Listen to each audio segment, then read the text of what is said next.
Good morning সবাইকে।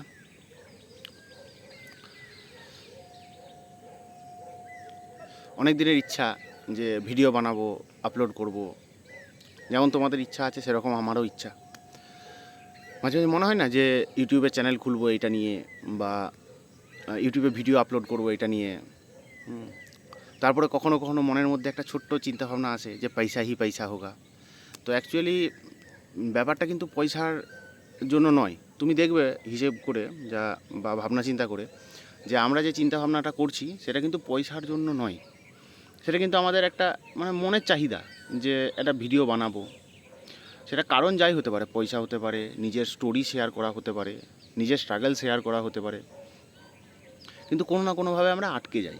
তো আমিও এতদিন পর্যন্ত প্রায় ধরো চ্যানেল খুলেছি আজ 5 বছর হলো, কিন্তু একটা দুটো ছোটোখাটো ভিডিও দেওয়া ছাড়া আমি কোনো কিছুই করিনি। কিন্তু অথচ রোজ ভাবি যে কিছু না কিছু করতে হবে, নিজের জন্য করতে হবে।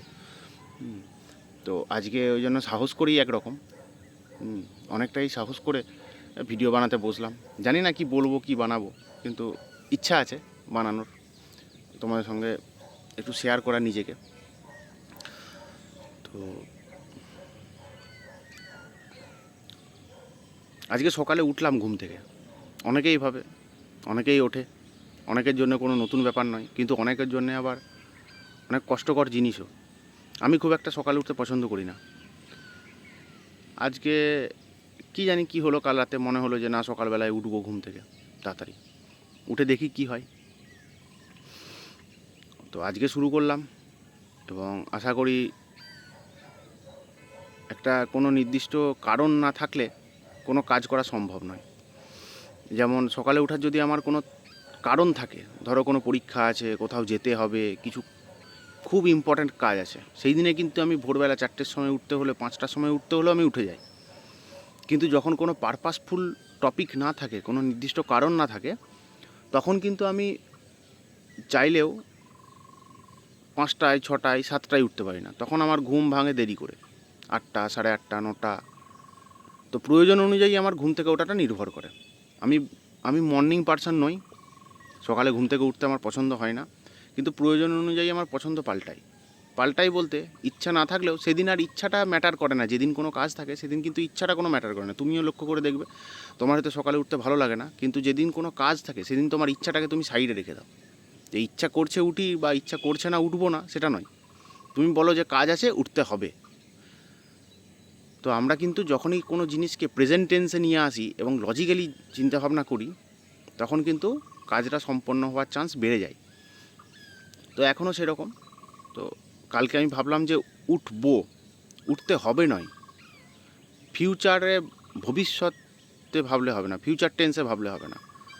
উঠবো মানে প্রেজেন্ট আমি উঠবো। তো সেই থিওরিটাই কাজে লাগালাম কাল রাত্রে, এবং অ্যালার্ম দিয়ে মোবাইলটাকে একটু দূরে রাখলাম, যার ফলে উঠাটা অনেক বেশি সহজ হয়ে গেল। যতটা আমি মনে মনে ভেবেছি যে উঠাটা এত কঠিন, সত্যি করে বলতে উঠাটা এত কঠিন নয়। তো এটাই। আর ইচ্ছা আছে, তোমাদেরও যেমন ইচ্ছা আছে, আমারও ইচ্ছা আছে যে জীবনের সমস্যাগুলো একটু একটু করে সমাধান করা, নিজেকে আরও বেশি এস্টাবলিশ করে তোলা, নিজের চাহিদাগুলো পূরণ করা, নিজের ইচ্ছাগুলো পূরণ করা। অনেকের হয়তো ইচ্ছা আছে যে হয় না, মনে মনে ইচ্ছা যে জীবনে উন্নতি করতে হবে। এটা হচ্ছে একটা মানে বড় ছবি। এটাকে যদি আমি ছোট ছোট করে ভাঙি, তাহলে অনেকের ইচ্ছা আমাদের মধ্যেই, মানে অনেকের মানে কি, আমরা সবাই আর কি, অনেকের বলতে আলাদা কোনো পার্সন নয়, মানে আমাদের মধ্যেই আছি, আমরাই আছি, আমি আছি, তুমি আছো, এইরকম। তো ছোট ছোট করে অনেকে ভাবি যে জীবনে সাকসেসফুল হতে হবে। তো সাকসেসফুলের মিনিংটা কি, সেটা আমরা নিজেরাই কখনো কখনো ডিফাইন করে ফেলি। যে ইচ্ছা আছে বাবা মাকে নিয়ে ওইখানে ঘুরতে যাব, বা ইচ্ছা আছে কোনো জিনিস কেনার আগে যেন আমাকে মানে দামটা না দেখে কিনতে হয়, মানে এতটা পয়সা, এতটা প্রতিপত্তি যেন আমার থাকে।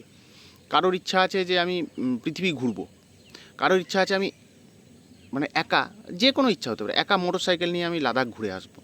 কারো ইচ্ছা আছে যে আমি ভালো রেজাল্ট করব।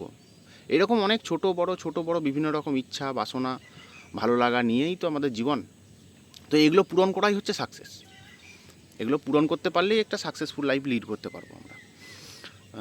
সরি যদি ক্যামেরাটা কাঁপছে, কারণ আমি ভিডিও বানাতে অভ্যস্ত নই বা আমার কাছে কোনো স্ট্যান্ড কিছু নেই, তো যার জন্য আমাকে ধরে এরকমভাবে বানাতে হচ্ছে। নড়লে একটু মাইন্ড করো না, ঠিক আছে? তো এমনি আমি জাস্ট তোমাদের সাথে আমার জার্নি শেয়ার করছি। আমার জার্নিতে এখন বিশাল কিছু ঘটেনি, কিন্তু আমি আশা করছি যে তোমাদের সাথে চলতে চলতে আমি এবং তুমি একসাথেই চলো জীবনটা একটু একটু করে গড়ে তুলি। তো ইচ্ছা নিয়ে কথা বলছিলাম। তো ইচ্ছা তো সবারই থাকে, কিন্তু পূরণ করতে পারা যায় না। আর মানুষ আক্ষেপ নিয়েই মানে একরকম মানে মারা যায় আক্ষেপ নিয়ে। একটা সময় পরে মানুষের আর শরীরে ক্ষমতা থাকে না, কিছু করার নতুন চাহিদা থাকে না। তো এই যে সময়টা আমাদের হাতে আছে, মোটামুটি 20 বছরের আশেপাশ থেকে নিয়ে 40 থেকে 45 বছরের আশেপাশে, এই যে সময়টা, এটা হচ্ছে মোস্ট প্রোডাক্টিভ টাইম মানুষের জীবনে। মানুষ নিজের এই জীবনটাতে একরকম চাইলে সব করে ফেলে, এবং একরকম মানে চেষ্টা করলে নিজের এনার্জি সব থেকে বেশি হাই এনার্জি এই টাইমটাতে থাকে জীবনের। তো সেই হাই এনার্জিটাকে আমাদেরকে কাজে লাগাতে হবে, নিজেকে একটু একটু করে গড়ে তুলতে হবে, নিজের ছোট ছোট চাহিদাগুলো পূরণ করতে হবে, নিজের জন্য বাঁচতে হবে। যেটা মানে আসল জিনিস, সেটা হচ্ছে নিজের জন্য করতে হবে। আমরা সবসময় দেখি যে বাইরে মানে পিপল প্লিজার হিসেবে কাজ করি, মানে মানুষকে সন্তুষ্ট করার আমরা এত চেষ্টা করি, মানুষকে সন্তুষ্ট করার জন্য আমরা অনেক কিছু করি, কিন্তু নিজেকে সন্তুষ্ট করার জন্য আমরা কতবার কি করেছি সেটাও একটা ভাবনা চিন্তার বিষয় আছে। তো তো তুমি যদি রাত্রেবেলা স্যাটিসফাই হয়ে ঘুমাতে চাও, তাহলে তোমাকে সকালে ডিটারমাইন হয়ে উঠতে হবে। সকালে ওঠাটা নেসেসারি নয়, কিন্তু সারা দিন তুমি কিভাবে কাটাচ্ছ, কিভাবে নিজের সময়টাকে ইউটিলাইজ করছো, সেটাই হচ্ছে আসল জিনিস। যেই মানুষটা নিজের জীবনে একদম ফাটিয়ে দিচ্ছে, খুব সুন্দরভাবে কাজ করছে, খুব সুন্দরভাবে সব কিছু মেনটেন করছে, পয়সা হোক, সম্পর্ক হোক, নিজের ভালো লাগা হোক, নিজের চাহিদা হোক, নিজের ইচ্ছা হোক, নিজের খেলাধুলা হোক, হ্যাঁ, নিজের ট্যুর হোক, নিজের বস, অফিস, কলিগ, নিজের ফ্যামিলি, বাবা মা, টাকা পয়সা, বাচ্চা, হ্যাঁ, এই বউ, স্বামী, এদের সবাইকে সুন্দরভাবে নিয়ে এগিয়ে চলছে। তার হাতে কিন্তু 24 ঘন্টাই আছে, আর তোমারও হাতে 24 ঘন্টা আছে। তো নিজেকে যদি সময় দিই, 24 ঘন্টার মধ্যে যদি তার 10 ভাগের 1 ভাগ হলে মোটামুটি 2.5 ঘন্টা হয়। তাও নয়, যদি আমরা নিজের জন্য 1.5 ঘন্টা থেকে 2 ঘন্টা দিই বা 1 ঘন্টা দিই, সেটাও যথেষ্ট। কিন্তু সেটা যেন আমরা একটা সিস্টেমেটিক ওয়েতে দিতে পারি, এবং সেটা যেন রেগুলার দিতে পারি। যে কোনো কিছুই, যে কোনো ওষুধ দেখবে যে বলে না যে তুমি ডাক্তারের কাছে যদি কোনো ওষুধ নিতে চাও, ডাক্তার কোনো যদি ওষুধ দেয় কোনো রোগ, কোনো সমস্যারই, ডাক্তার বলে না যে এটা 30 ml খেয়ে নিন, ঠিক হয়ে যাবেন, আর কিছু করার দরকার নেই, সেটা বলে না। ডাক্তার সেই 30 mlটাই কী করে না 5 ml করে 5 দিন 6 দিন দেয়, তাই না? বা ট্যাবলেট হোক বা সিরাপ হোক, মানে ওটা টুকরো টুকরো করে ভেঙে প্রত্যেক দিন একটু একটু করে দেয়। কারণ এতে কি হয়, অ্যাবজর্ব ভালো হয় শরীরে, ইমপ্রুভমেন্ট তাড়াতাড়ি হয়। তো সেই জিনিসটাই তো আমরা, ওটা তো ট্রায়াল অ্যান্ড টেস্টেড মেথড, ডাক্তাররা যেটা করে সেটা ট্রায়াল অ্যান্ড টেস্টেড। তারা সেই নিয়ে পড়াশোনা করেছে, বহু দিনের রিসার্চের পরে এই থিওরিটা এসেছে যে মানুষের শরীরের জন্য কোনটা বেস্ট, মানুষের ইমপ্রুভমেন্টের জন্য কোনটা বেস্ট। তো সেই থিওরিটাই যদি আমরা আমাদের নিজেদের জীবনে কাজে লাগাই, তাহলে আমাদেরকে ইমপ্রুভমেন্ট করতে হবে একটু একটু করে। একদিন বিশাল কিছু করে দিলাম, পাহাড় উঠিয়ে নিলাম, বিশাল বড় কাজ করে দিলাম, তার পরের দিনে আবার কিছুই করলাম না, এতে কিন্তু আমাদের ইমপ্রুভমেন্ট হবে না, ফ্রাস্ট্রেশন হবে। আর ফ্রাস্ট্রেশন আসে কাজ না করার জন্য, ফ্রাস্ট্রেশন কাজ করার জন্য কোনো দিন আসে না। তুমি কোনো কাজ যদি করে দাও, তুমি ফ্রাস্ট্রেশন তোমার আসবে না। তুমি যদি কোনো কাজ না করে ভাবতে থাকো, প্রোক্রাস্টিনেট করতে থাকো, দীর্ঘসূত্রিতা যেটাকে বলে বাংলায়, ওটা করতে থাকো, তাহলে কিন্তু তোমার স্ট্রেস বাড়বে। তো তোমার বলতে এখানে তোমাকে ডাইরেক্টলি তোমাকে বলছি না, মানে আমি নিজেকেও বলছি, প্লাস মানে সবারই সঙ্গে তোমার সাথে শেয়ার করছি, তোমাদের সাথে।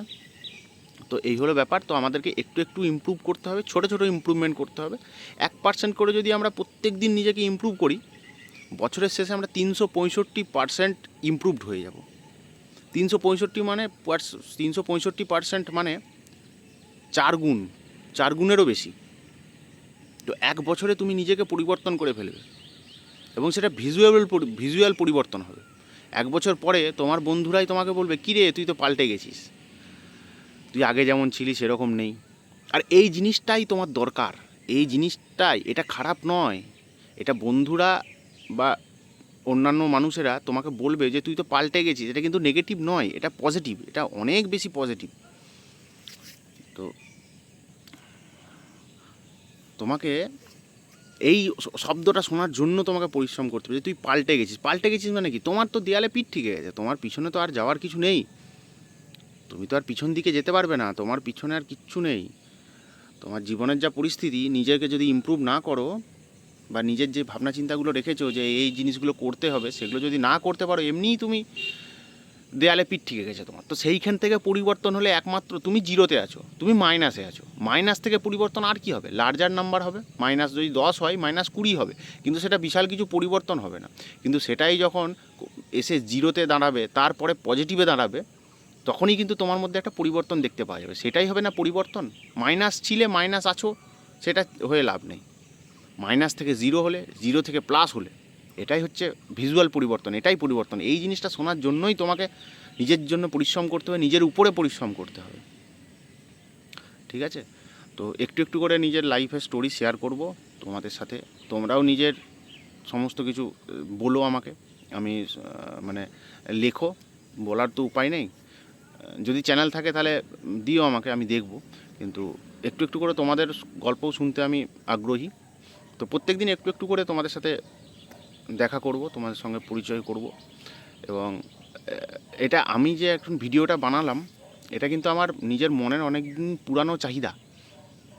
এবং তোমাদেরও দেখবে মনের মধ্যে অনেক চাহিদা আছে যে এই কাজটা করতে হবে, বা এটা আমার ইচ্ছা, কিন্তু ওটা বছরের পর বছর ইচ্ছাই থেকে যায়।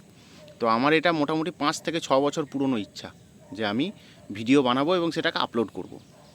এর আগে ছোটোখাটো শর্ট বানিয়েছি, কিন্তু সেগুলো কোনো কাজের নয়। তো প্রপার ভিডিও বলতে আমি এটাই বানালাম। আর এবং আমি মানে খুবই মানে মনের ভিতর থেকে সাহস নিয়ে তারপর শুরু করলাম। জানি না কি বললাম, আমি ভেবেছিলাম হয়তো 1 মিনিটের বেশি কথা বলতে পারবো না, কিন্তু এখন দেখছি প্রায় 13 মিনিট হয়ে গেছে।